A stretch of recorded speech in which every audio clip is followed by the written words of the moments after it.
ఆకాశవాణి ప్రాంతీయ వార్తలు చదువుతున్నది పొన్నగంటి సుధా. ముందుగా ముఖ్యాంశాలు. రాష్ట్రంలో పెద్ద మొత్తంలో ఎలక్ట్రానిక్ పరికరాల ఉత్పత్తి జరిగేలా కార్యాచరణ చేపట్టాలని ముఖ్యమంత్రి నారా చంద్రబాబు నాయుడు అధికారులను ఆదేశించారు. పేద విద్యార్థుల భవిష్యత్తుకు సాంఘిక సంక్షేమ వసతి గృహాలు సోపానాలుగా నిలుస్తున్నాయని మంత్రి డోలా శ్రీ బాల వీరాంజనేయ స్వామి అన్నారు.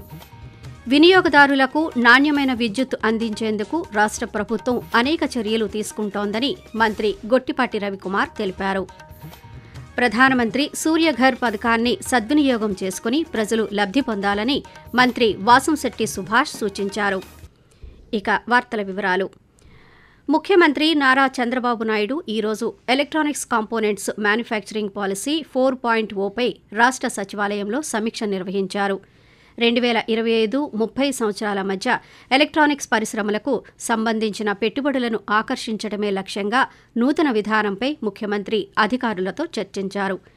ఎలక్ట్రానిక్స్ పరికరాల దిగుమతులు తగ్గించడం, దేశీయంగా ఉత్పత్తి పెంపు, ఎగుమతులు లక్ష్యంగా నూతన విధానానికి రూపకల్పన చేసినట్టు అధికారులు ముఖ్యమంత్రికి వివరించారు. ఈ సందర్భంగా ముఖ్యమంత్రి మాట్లాడుతూ రాయలసీమలో శ్రీ సిటీ, హిందూపూర్, కొప్పర్తి వంటి ప్రాంతాల్లో ఎలక్ట్రానిక్ పరికరాల ఉత్పత్తికి విస్తృతమైన అవకాశాలున్నాయని, ఈ ప్రాంతాలకు పెట్టుబడులను ఆకర్షించాలని సూచించారు.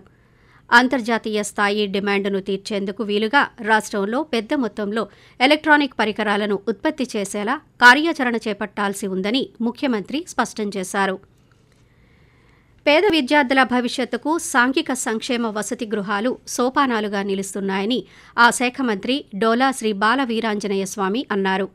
నంద్యాల జిల్లా పర్యటనలో ఉన్న మంత్రి కలెక్టర్ రాజకుమారి గణియాతో కలిసి అక్కడి సాంఘిక సంక్షేమ బాలికల పోస్ట్ మెట్రిక్ వసతి గృహాలను ఆకస్మికంగా తనిఖీ చేశారు. వసతి గృహంలో సౌకర్యాలు, భోజనం, పరిశుభ్రత, భద్రత మొదలైన అంశాలను పరిశీలించి సిబ్బందిని, విద్యార్థులను వివరాలు అడిగి తెలుసుకున్నారు. ఈ సందర్భంగా మంత్రి మాట్లాడుతూ రాష్ట్రంలో ఎస్సీ, ఎస్టీల సంక్షేమంపై ముఖ్యమంత్రి ప్రత్యేక దృష్టి సారించారని చెప్పారు. ప్రభుత్వ సంక్షేమ పథకాలను పేద విద్యార్థులు వినియోగించుకోవాలని, ముఖ్యంగా బాలికలు బాగా చదువుకుని ఉన్నత స్థాయికి చేరాలని ఆకాంక్షించారు.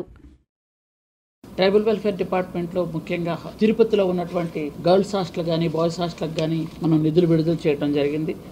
ఇది ఆర్టికల్ 275లో ఈఎంఆర్ఎస్ స్టాఫ్ క్వార్టర్స్ కి మనం 1,80,00,000 శాంక్షన్ చేసాం.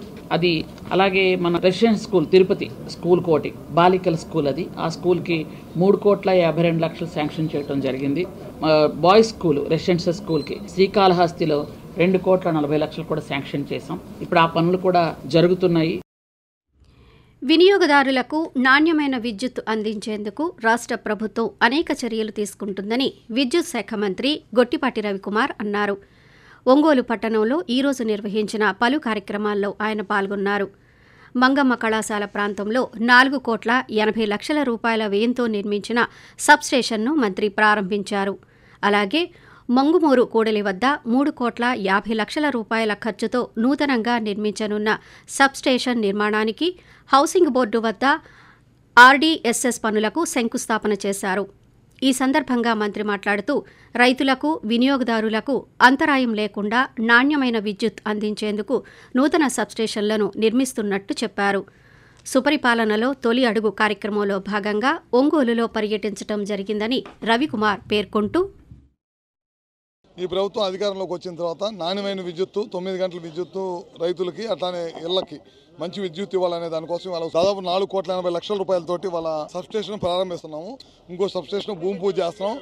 అదేవిధంగా టౌన్లో ఎప్పటి నుంచో ఏలాడతారు వైర్లు, ఇబ్బందిగా ఉందని మెయిన్ సెంటర్లో చెప్తామే. ఇప్పుడు ఆర్డీఎస్ఎస్ కింద దాదాపు 250 నుంచి 260 టవర్లు వేసి హైట్లోకి తీసుకెళ్తున్నాం. అవన్నీ కూడా వాళ్ళు శంకుస్థాపన చేస్తున్నాం. ప్రధానమంత్రి సూర్యఘర్ పథకాన్ని సద్వినియోగం చేసుకుని ప్రజలు లబ్ధి పొందాలని రాష్ట్ర కార్మిక శాఖ మంత్రి వాసంశెట్టి సుభాష్ పేర్కొన్నారు. కాకినాడ జిల్లా కాజురూరు మండలం గొల్లపాలెంలో పీఎం సూర్యఘర్ పథకం కింద ఏర్పాటు చేసుకున్న 3 కిలోవాట్ల సోలార్ వ్యవస్థను మంత్రి ఈరోజు ప్రారంభించారు. ఈ సందర్భంగా ఆయన మాట్లాడుతూ కేంద్ర, రాష్ట్ర ప్రభుత్వాలు అమలు చేస్తున్న సంక్షేమ పథకాలను ప్రజలు సద్వినియోగం చేసుకుని మేలు పొందాలన్నారు. ఆకాశవాణి ప్రాంతీయ వార్తలు వింటున్నారు. ప్రధానమంత్రి నరేంద్ర మోదీ తన మనసులోని భావాలను ఆకాశవాణి ద్వారా దేశ ప్రజలతో పంచుకునే మన్ కీ బాత్ మనసులోని మాట కార్యక్రమం 124వ సంచిక ఈ నెల 27వ తేదీ ఆదివారం ప్రసారమవుతుంది. మన్ కీ బాత్ కార్యక్రమానికి ప్రజలు తమ సూచనలు, సలహాలు అందించాలని ప్రధానమంత్రి కోరారు. ప్రజలు తమ స్వర సందేశాలను 1800-11-7800 నెంబరుకు 25వ తేదీ సాయంత్రం వరకు పంపించవచ్చు. రాష్ట్ర పురపాలక శాఖ మంత్రి పి. నారాయణ ఈరోజు అమరావతిలో పర్యటించారు. రాయపూడిలోని MLA, MLC, all India service అధికారుల నివాస గృహాలు, మంత్రులు, న్యాయమూర్తుల బంగ్లాల నిర్మాణ పనులను పరిశీలించారు. అనంతరం మంత్రి మాట్లాడుతూ రాజధాని 2వ దశ భూ సమీకరణపై మంత్రివర్గ ఉపసంఘంలో చర్చించి నిర్ణయం తీసుకుంటామన్నారు. 360 కిలోమీటర్ల ట్రంక్ రోడ్ల నిర్మాణానికి టెండర్లు పిలిచామని చెప్పారు. ఎమ్మెల్యేలు, ఎమ్మెల్సీలకు 12 టవర్లలో 288 క్వార్టర్లు ఈ డిసెంబరు నాటికి పూర్తవుతాయని, మంత్రులు, జడ్జీల క్వార్టర్లు వచ్చే సంవత్సరం మార్చి నాటికి అందుబాటులోకి వస్తాయని నారాయణ వివరిస్తూ, ఈరోజు తీసుకుంటే అమరావతి క్యాపిటల్ సిటీలో ఎమ్మెల్యేలు, ఎమ్మెల్సీలకి దాదాపు 12 టవర్లు, 288 అపార్ట్మెంట్స్, అదేవిధంగా ఆల్ ఇండియా సర్వీసెస్ 6 టవర్లు, 144 అపార్ట్మెంట్స్, అదేవిధంగా ప్రిన్సిపల్ సెక్రటరీస్ తీసుకుంటే 25 బంగ్లాలు, జడ్జెస్ బంగ్లాస్ తీసుకుంటే 36, మినిస్టర్స్ బంగ్లాస్ తీసుకుంటే 35. ఇవి కూడా దాదాపు 75% వరకు స్ట్రక్చర్ అయిపోయింది. గ్రౌండ్ ఫ్లోర్, ఫస్ట్ ఫ్లోర్ దాదాపు పూర్తయింది. కొన్ని మాత్రం యాక్చువల్గా చేయాల్సింది ఉంది. ఉచిత బస్సు ప్రయాణ పథకంలో మహిళలకు జీరో ఫేర్ టికెట్ ఇచ్చేలా ఏర్పాటు చేయాలని ముఖ్యమంత్రి నారా చంద్రబాబు నాయుడు అధికారులను ఆదేశించారు. మహిళలకు ఆర్టీసీ ఉచిత బస్సు ప్రయాణ పథకంపై ఈరోజు ఆయన అధికారులతో సమీక్షించారు. లబ్ధిదారులు ఎక్కడి నుంచి ఎక్కడకు ప్రయాణం చేస్తున్నారు, ఉచిత ప్రయాణంతో ఎంత మేర వారికి డబ్బులు ఆదా అయ్యాయి మొదలైన వివరాలు ఆ టికెట్లో పొందుపరచాలని సూచించారు.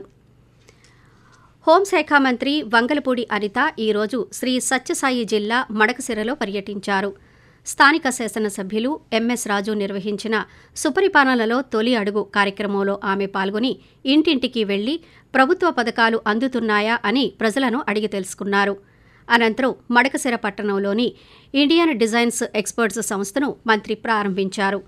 ఈ సందర్భంగా హోంమంత్రి అనిత మాట్లాడుతూ కూటమి ప్రభుత్వం అధికారంలోకి రాగానే రాష్ట్రంలో అభివృద్ధి పరుగులు పెడుతోందని అన్నారు. మడకశిరలో 3,500 మందికి గార్మెంట్స్ ద్వారా ఉపాధి లభించనుందని చెప్పారు. రాయలసీమను రతనాల సీమగా మార్చే దిశగా అడుగులు వేస్తున్నామని వంగలపూడి అనిత పేర్కొంటూ, ఈరోజు చాలా మంది ఆడవాళ్లు ఇళ్లలో ఉండిపోయి పనులకు వెళ్లలేక, భర్త తీసుకొచ్చింది చాలక సంక్షేమ కార్యక్రమాల మీద ఆధారపడిపోయి పిల్లల్ని చదివించుకోవడానికి కూడా చాలా ఇబ్బందులు పడుతున్న ఇటువంటి తరుణంలో ఇటువంటి ఫ్యాక్టరీస్ నిజంగా వాళ్ళకి జీవం పోసినట్టే. సుమారుగా ఇక్కడ 1,200 మంది నుంచి 1,500 మంది వరకు ఇప్పుడు ట్రైనింగ్ ఇవ్వడమే కాదు, వాళ్ళు రెగ్యులర్ వర్కర్స్ కూడా జరుగుతుంది. అట్ ద సేమ్ టైం వాళ్ళ సిఎస్ఆర్ నుంచి కూడా ఇక్కడ పనిచేస్తున్న వాళ్ళ పిల్లలకి కూడా ఎటువంటి ఇబ్బందులు లేకుండా చూసుకునే బాధ్యత కూడా తీసుకుంటున్నారు. ఇలాంటి గార్మెంట్ కంపెనీస్ కూడా చాలా మట్టుకు మన దగ్గర రావాలని మాత్రం నేను మనస్ఫూర్తిగా కోరుకుంటున్నానండి. దేశీయ స్టాక్ మార్కెట్ సూచీలు ఈరోజు లాభాల్లో ముగిశాయి. సెన్సెక్స్ ఉదయం 81,757 పాయింట్ల వద్ద స్వల్ప లాభాల్లో ప్రారంభమై చివరికి 443 పాయింట్ల లాభంతో 82,200 వద్ద స్థిరపడింది. నిఫ్టీ 122 పాయింట్ల లాభంతో 25,090 వద్ద ముగిసింది. వాతావరణం. దక్షిణ ఒడిశా పరిసర ప్రాంతాల్లో ఉపరితల ఆవర్తనం సముద్ర మట్టానికి 5.8 కిలోమీటర్ల ఎత్తులో విస్తరించి ఉందని అమరావతిలోని భారత వాతావరణ కేంద్రం అధికారులు తెలిపారు.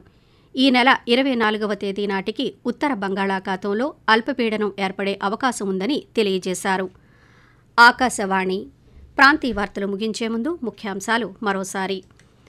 రాష్ట్రంలో పెద్ద మొత్తంలో ఎలక్ట్రానిక్ పరికరాల ఉత్పత్తి జరిగేలా కార్యాచరణ చేపట్టాలని ముఖ్యమంత్రి నారా చంద్రబాబు నాయుడు అధికారులను ఆదేశించారు. పేద విద్యార్థుల భవిష్యత్తుకు సాంఘిక సంక్షేమ వసతి గృహాలు సోపానాలుగా నిలుస్తున్నాయని మంత్రి డోలా శ్రీ బాల వీరాంజనేయ స్వామి అన్నారు. ప్రధానమంత్రి సూర్యఘర్ పథకాన్ని సద్వినియోగం చేసుకుని ప్రజలు లబ్ధి పొందాలని మంత్రి వాసంశెట్టి సుభాష్ సూచించారు. ఆకాశవాణి ప్రాంతీయ వార్తలు ఇంతటితో సమాప్తం.